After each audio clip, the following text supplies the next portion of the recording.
Ini bertemu dengan Ketua Umum Partai Nasdem di gedung DPP Partai Nasdem Gondang Dia, Jakarta. Perbincangan begitu hangat tadi terjadi antara Ketua Umum Partai Nasdem dan juga Basuki Cahayapurnama selama kurang lebih 20 menit di kantor DPP Partai Nasdem Gondang Dia, Jakarta. Dan kita langsung akan bertanya kembali bersama dengan Basuki Cahayapurnama dan juga Ketua Umum Partai Nasdem Surya Paloh. Saya ke Pak Ahok terlebih dahulu. Pak Basuki, apa atau bagaimana tanggapan Bapak melihat hasil hitung cepat sejumlah lembaga survei yang mengunggulkan Anies dan juga Sandiaga Uno? Ya, ini artinya orang Jakarta pengen gubernur baru. Saya kira itu aja. Ya kan? Berarti yang kita kerjakan selama ini mungkin orang Jakarta berpikir mau dapat gubernur yang lebih baik lagi daripada sebenarnya kami kerjakan. Saya kira itu aja sih sebetulnya. Nah, dari hasil hitung cepat ini kan Pak Anies dan juga Pak Sandiaga Uno unggul. Sudahkah telepon salah satu di antaranya untuk mengucapkan selamat? Saya berusaha telepon Pak Anies, HP-nya nggak aktif semua. Ada 2 nomor yang saya punya. Jadi saya sudah WhatsApp saja ucapin selamat kepada beliau. Nah, saya sampaikan, saya siap membantu untuk meneruskan membangun Jakarta yang gini. Sudah ada respon atau balasan dari Pak Anies? Aku lihat dulu ya. Boleh, dicek dulu Pak.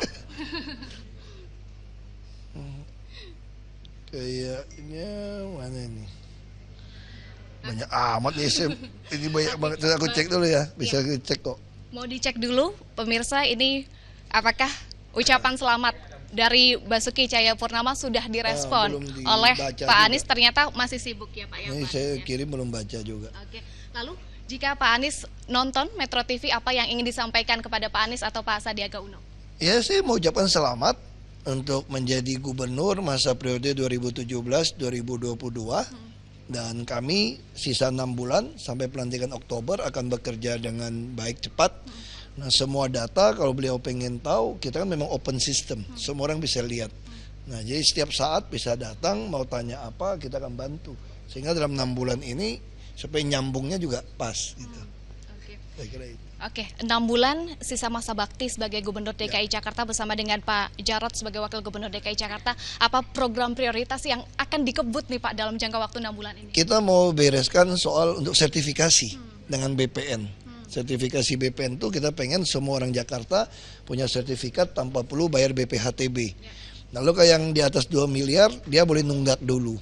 Nah, yang kedua kita mau kejar untuk dapat e-katalog di dalam LKPP supaya toko bangunan itu bisa otomatis masuk e-katalog, sehingga kita begitu ada pasukan merah sebagai pegawai harian lepas butuh bahan bangunan langsung beli. Nah, kita pengen semua rumah kumuh di Jakarta itu mulai dikerjain, ada bedah rumah yang belinya gampang dengan e-katalog. Nah, yang ketiga tentu kita harapkan sudah ada berapa masyarakat tertarik rumahnya itu kerjasama dengan Pemda. Misalnya tanahnya 100 meter, nanti Pemda bangun apartemen, setengah jadi taman, setengah jadi apartemen, dia dapat 2,5 kali, berarti dapat 7 unit. Nah, saya sudah dapat tuh 1 hektar sertifikat dari masyarakat di daerah Jakarta Barat yang tertarik menukar kawasan dia yang kumuh untuk menjadi apartemen dengan taman yang baik. Nah, ini akan mengurangi, kita juga akan mengejar soal jamban, termasuk pengolahan air limbah. Nah, kita juga akan mengejar LRT penugasan kepada PT Jakpro. Kita akan sertakan lagi dia mungkin 2-3 triliun supaya dia cepat membangun infrastruktur LRT, sehingga nanti LRT udah bisa kita lakukan dari Velodrome sampai ke Duku Atas. Nah, juga termasuk dia akan bangun ITF. Nah, ini model-model ini kita lakukan. Kita jangan kejar cepat seluruh Jakarta ini lampu LED terpasang semua. Nah, saya kira itu yang kita kejar dengan yang bisa lakukannya. Oke, Pak Ahok, kalau transisi, kalau Pak Ahok kan tidak suka nih disebut transisi antara Pak Ahok namanya. atau saya sebut saja pola dialog nanti dengan calon gubernur baru Anies Baswedan, apa atau bagaimana pola dialognya nanti akan dilakukan? Iya, sebetulnya kita terbuka saja, kan kita sekda, dinas, nanti kalau Pak Anies, Pak Sandi pengen tahu data, kami kan semua data kan open data. Jadi semua data kami siapapun masuk ke open data kami ini open data terbesar. Semua data kami terbuka, sampai anggaran, sampai gaji kami, operasional kami terbuka. Semua orang bisa lihat sebetulnya. Jadi nggak ada rahasia di DKI. Bahkan semua rapat kami diupload di YouTube. Nah, kita harapkan masyarakat bisa terus ikut, Pak Anies dan Pak Sandi bisa terbiasa juga semua rapat-rapat penting itu ada di YouTube. Jadi tidak ada suuzon, ada kecurigaan di antara kita, bela si A, bela si B. Saya kira ini juga baik. Oke. Lalu ke Pak Surya, bagaimana Bapak menanggapi antara hubungan dengan Pak Ahok dan juga Pak Anies yang nampaknya saat ini sudah cair, dinamika yang sempat terjadi, polarisasi yang sempat terjadi nampaknya sudah cair, Pak Surya? Ya, tidak banyak yang mengetahui, tapi saya perlu mengambil kesempatan untuk memberitahukan sekaligus. Kedua mereka ini adik-adik saya. Ketika saya mendirikan organisasi kemasyarakatan Nasional Demokrat, mereka adalah dua-dua anggota deklarator. Ya, ini dia yang bertempur ini sesama Nasional Demokrat. Ya, yang satu Anies, yang terpilih menjadi gubernur sekarang adalah pembaca manifesto deklarasi Nasional Demokrat. Yang hadir di belakang Anies dan siap, itu adalah anggota deklarator namanya Ahok. Nah, saya melihat ini kompetisi di antara dua adik. Ya, saya ucapkan selamat pada yang menang dan saya bilang pada yang kalah selamat juga supaya di masa depan lebih baik lagi ke depan. Ya.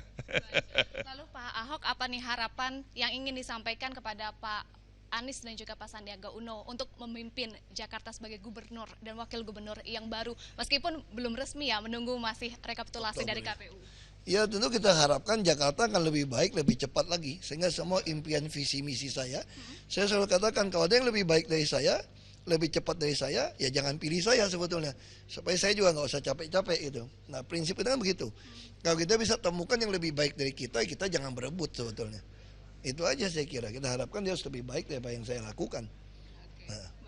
Lalu ke Pak Surya, Pilkada DKI memang akan usai dan dinamikanya sudah cair, tapi kita masih punya agenda politik lainnya, Pilkada serentak 2018, kemudian pemilu legislatif dan juga Pilpres 2019. Tidak dapat dipungkiri ada kemungkinan dinamika yang akan terjadi. Apa yang bisa dipetik dari perjalanan demokrasi Pilkada DKI Jakarta ini? Saya sudah katakan berulang kali, sekali lagi saya ingin ingatkan, kita mengambil hikmah pembelajaran bagi sistem demokrasi yang sedang kita milikin saat ini, di dalam proses yang terus menuju ke arah demokrasi yang lebih baik, lebih matang. Nah, di sana kita akan lebih banyak mengambil azas manfaat daripada sistem demokrasi ini. Nah, kalau kita tidak mengambil hikmah, belajar dari di mana kekurangan-kekurangan kita tidak akan maju-maju.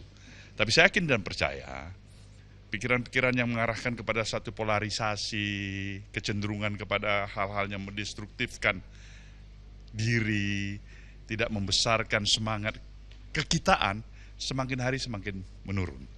Kita akan melihat dan merasakan, menempatkan sikap optimisme kita, kepentingan nasionalisme kita pasti di atas segala kepentingan kelompok dan golongan.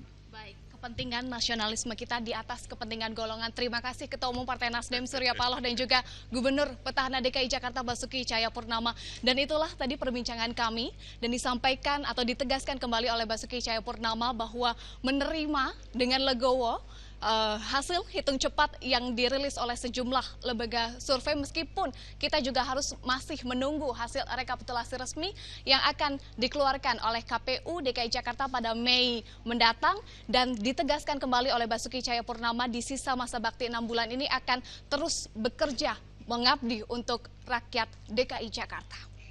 6 jam pasca penutupan bilik suara di TPS, panitia pemungutan suara berangsur mendatangi pusat tabulasi formulir C1 agar hasil penghitungan suara dapat dipantau langsung di situs KPU. Dan untuk mengetahui sejauh mana proses rekapitulasi, kita sudah langsung bergabung dengan Reza Ardiansyah di Hotel Bidakara, Jakarta Selatan.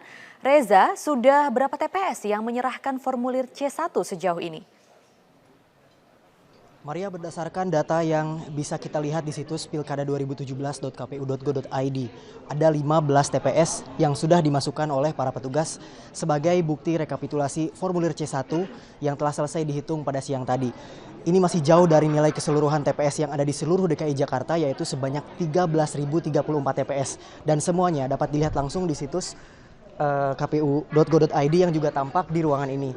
Selain jumlah TPS yang telah dimasukkan, ada juga hasil perolehan suara yang berupa diagram lingkaran dan bisa kita pantau secara langsung melalui situs yang tadi saya sebutkan.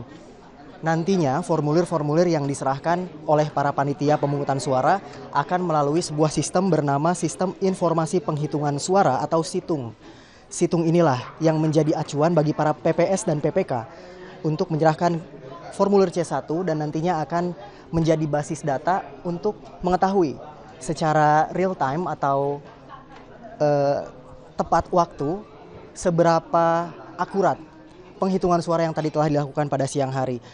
Nantinya formulir C1 ini akan dikumpulkan dan kemudian melalui beberapa tahap sebelum nantinya pada tanggal 29 April disahkan pada tingkat provinsi. Hingga saat ini, hingga pukul 6:50 malam ini, ada lebih dari 100 formulir C1 yang sudah disetorkan dari tiap daerah. Di Jakarta Timur ada 2 kelurahan yang sudah menyerahkan, kemudian di Jakarta Pusat dan Jakarta Utara belum menyerahkan sama sekali. Dari Jakarta Barat ada 4 kelurahan yang sudah menyerahkan formulir C1-nya.